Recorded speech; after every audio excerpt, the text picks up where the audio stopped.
So let's talk about DC. Let's talk about crime here. Let's talk about what that means. Now, obviously, you probably have seen the press conference today. President Trump going to federalize the local police department, essentially, which is not great. Not my biggest concern, but not great. You can only do it for 30 days unless Congress gives him an extension. I guess we'll see what happens. But they're also going to send in parts of the National Guard, also not great. But in general, I'm not the one freaking out about this. I mean, obviously, the neighborhoods that are going to be heavily affected, maybe that'll be mine or not. I don't see anybody out there right now, and I didn't on the way to run some errands today, but who knows how that goes. But none of that is the point. Everyone is having the wrong debate about this. Everyone is making the wrong point about this. There's this debate about is crime bad or is it not bad in DC? And well, there's a bunch of ways to measure that. You can have that debate. Yes, violent crime is at a 30-year low. We know that because the Justice Department in January said as much, and the data backs that up. We are down 26%, I think, for violent crime from last year. I can just tell you anecdotally, this year feels a lot better, and last year felt a lot better than 2023, which was admittedly quite bad. I have lived here on and off since the 1980s and then continuously since 2004. I went to public school here. My sister went to public school here. My brother went to public school here. I have grown up and lived in DC for the vast majority of my 46 years. I know the city pretty well, and I know what the crime profile is like. Are there problems? Sure, of course, there are problems. Are there things that could be improved? There's simply no question. Is it a hellscape that is, the worst that I've ever seen? It's worse than Bogota, Colombia. My wife is from Bogota, Colombia. I've been to Bogota, Colombia. The notion that DC is more unsafe than Bogota, Colombia is so laughable. I barely even know what to say to something so profoundly stupid. But none of this is the point. None of this is the point. Also, I could say one more thing, partly, before I get to it. If they were so concerned about crime, maybe not blowing a $1.1 billion hole in the budget of the city unnecessarily, a city that runs a balanced budget, which, by the way, this had ramifications for police, for firefighters, for schools, any number of different ways in which the city had to adjudicate this or solve this problem, I should say. So if you want to make crime a little bit easier to solve in the city, maybe the Republican-led Congress blowing a $1.1 billion budget hole in the budget is probably not the best idea. I'm just thinking out loud. But even with that, it's not the point. It is not the point. It is not in any way the argument to make. Okay. Why did and how did DC achieve home rule in 1973? Because the question at hand is, should the government federalize the city? You saw Elon Musk saying to federalize the city. You've seen any number of right-wing agitators saying to federalize the city, that the problem is so pronounced that the only resolution to this is to undo an act of Congress to take over the city and make it federal property. But in order to make that argument, you have to make the argument about why that legislation happened to begin with. And there's many reasons, like there is for anything, but there's two main ones. One you won't care about very quickly. Mostly members of Congress got sick of having to deal with DC's issues as a city. They were tired of worrying about trash collection. They were tired of worrying about water sanitation. They were tired of worrying about the sort of nuts and bolts of running a city. Robert Byrd was famous for saying he was sick of having to deal with it. That was a big issue and a big reason why ultimately they achieved home rule in 1973, because the Congress got sick of having to deal with that. They had so many other things to deal with. And then you add on top of that, you got to run a city and all of the small details that go into it. They wanted no more of that.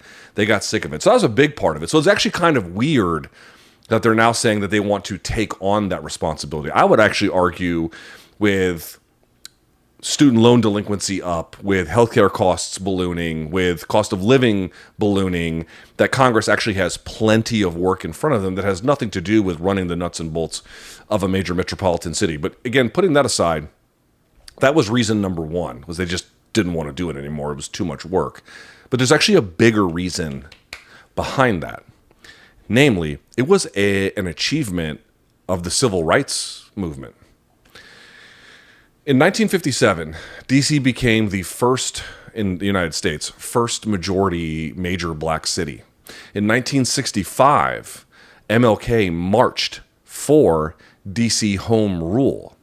And the only way in which DC was able to achieve home rule, again, there was this impetus from the fact that Congress didn't want to worry about this problem anymore, was a literal segregationist on the House District Committee eventually got pushed out and replaced by a civil rights advocate. And that enabled them to move legislation forward in getting DC home rule. But the groundwork had been laid even before that. Because of the civil rights era movement, what ended up happening was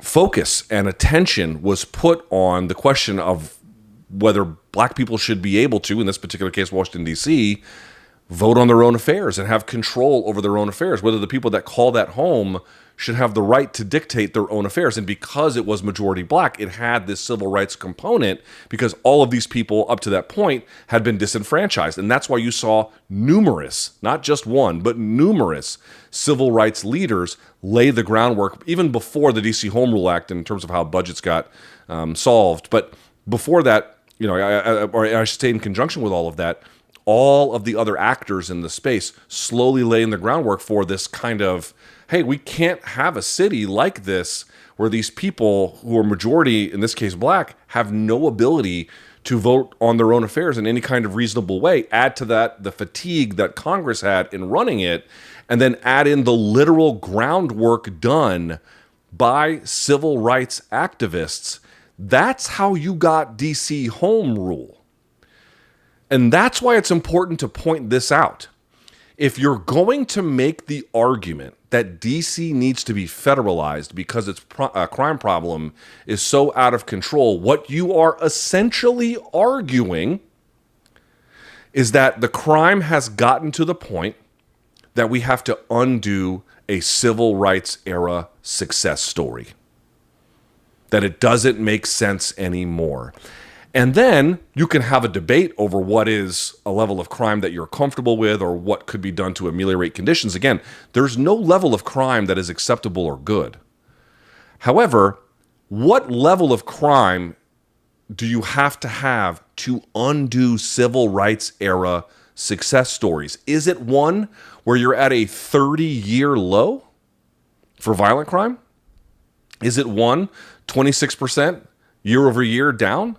That, by the way, there was there's some agitation in 1990 with one Republican congressman, but in general, during all of the 80s, which was, by the way, that's when crime was really bad. In the 90s, too, when crime was also pretty bad. There was not nearly as much, hardly any agitation for just outright repealing home rule. And now we're at a significantly lower level than that. And that is cause to undo civil rights era legislative wins. Like, what are we talking about here? That's obviously bullshit. It's obviously nonsensical. It's obviously a complete scam. There may not have been direct hardcore agitation for the overturning of home rule post-1973, even in the 80s. And there were a little bit once in 1990, but not much in the 1990s, even though crime was much worse. But there's been any number of right-wing agitators and actors looking to undo DC autonomy. Jason Chaffetz did it a bunch in the 2010s. Obviously, Trump's doing it now. But, it happened numerous times. This relates to marijuana law. This relates to gay marriage laws that they tried to pass. Like any number of things. There's been constant efforts by Republican-led members of Congress or majority Congress in terms of the Republican side of things to undo any kind of progress, to stop the city from having its own rights and say so, from just undoing the democratic norms that people across the river are able to enjoy. It's a constant drumbeat of theirs that they handed the keys to the kingdom in 1973 to the people who called it home, in that case, the majority black citizenry at that time. And there's been a part of the American political establishment on the right that has regretted it ever since. And they're looking for any reason, if they can, to minimize that influence that they have, their own democratic processes, or to take it away altogether. You must understand the broader context here and the games that are playing and what they're talking about here. This is one of those things, I wouldn't put it on par with the privatization of Social Security, but certainly a hobby horse that they have been riding all this time. They have wanted to limit control. They have wanted to, in some ways, fully take it away, and in some cases, outright just refederalize the whole thing. In order to make that argument, you have to be able to say crime is at a historic level, even though we know it's not, but you have to make the argument that crime is at a historic level such that it requires us to take away the democratic rights of the citizenry and undo a civil rights legislative massive win for a disenfranchised population. Get the fuck out of here. I am perfectly willing to admit in certain cases, yes, crime could be much better. In fact, if I'm going to be honest with you, the one thing that I think DC has really fallen down on, again, there was a big spike during the pandemic, that's real. But even today, as crime has sort of come back to a better level, and it could be much better, but come back to a better level, these roving amounts of teens that take over places like Navy Yard and whatnot. This is obviously a real public nuisance. It's a real problem. And to the extent that, like, what the story is of the dude who got the Doge loser who got mugged essentially in some kind of alleged carjacking incident, it was 2 teens that they arrested who had allegedly beat him like, you know, a piñata. There is unsupervised teens have led to truancy problems in schools, led to crime problems, led to robberies, led to shootings, led to beatings. Yes, certainly I am absolutely open to the argument that the city could do more to solve that. But folks, I got to tell you, I've been here since the 1980s, and the worst thing that's ever happened to me, certainly since 2004, is I accidentally one time left my car unlocked out front. Some teenagers took it for a joyride for a few days. I got it back a week later, and it's out there now. Now, that's not great. Having your car taken is not great. I'm leveling with the audience here because I'm trying to show that transparency in these matters is important. Do you think for 2 seconds I would compromise my little girl's safety if I thought it was actually an issue? Do you think I would put my dad's safety or my wife's safety or my mother-in-law's safety at issue if I really thought this was something that could come and harm them in any particular way that engages in our normal life? No, of course not. So if you want to make an argument, could crime be better handled in the city? Sure. And in particular ways related to teenage gangs, truancy, because that has spillover effects into education and other places. Sure. In fact, you can find a lot of articles in the Washington Post about those kinds of issues. No problem. No problem at all. We can have that kind of conversation. But what I'm simply not going to tolerate is this notion that it's some kind of hellscape. Anybody telling you that it's a hellscape, these are people that need their hand held when there's not a nightlight on. That's just a fact. I'm sorry to be the one to tell you this.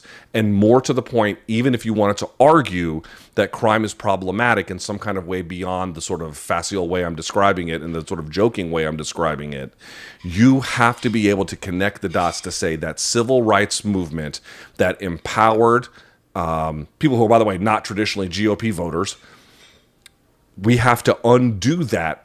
We have to take away their democratic rights, and we have to federalize this property because crime, which we know is not at any kind of historic high whatsoever, is so out of control that it merits undoing civil rights era achievements. This is obviously nonsensical.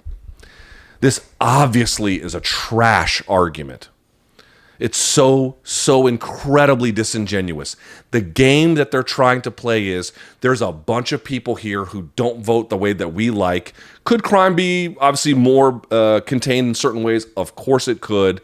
There's not to say it's got the best crime record anywhere in the country, but again, it's the critics are grossly overstating it. But at the core of it is what string we can pull to further disenfranchise the democratic rights of the people who live here. What string can we pull on to get to a place where we can then have control of this? Because we gave the keys of the kingdom back to people and we've regretted it ever since. And the legislative record in that regard is unambiguous.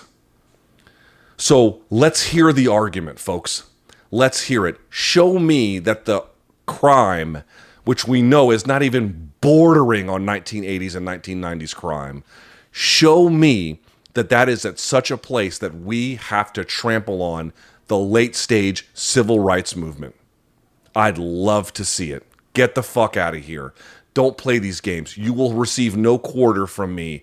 I'm not going to acknowledge it. I'm not going to take it seriously. You don't deserve to take it seriously. Nobody does.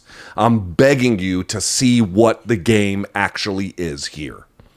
What they are trying to do, what the broader picture is. I have watched it for nearly 46 years of my entire life. New strategy, same old, larger playbook. Same goal.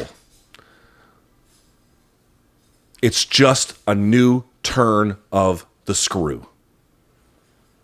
And like I said, you want to make DC safer? Try not putting a $1.1 billion hole in the budget so that we can keep the streets safer. Get the fuck out of here.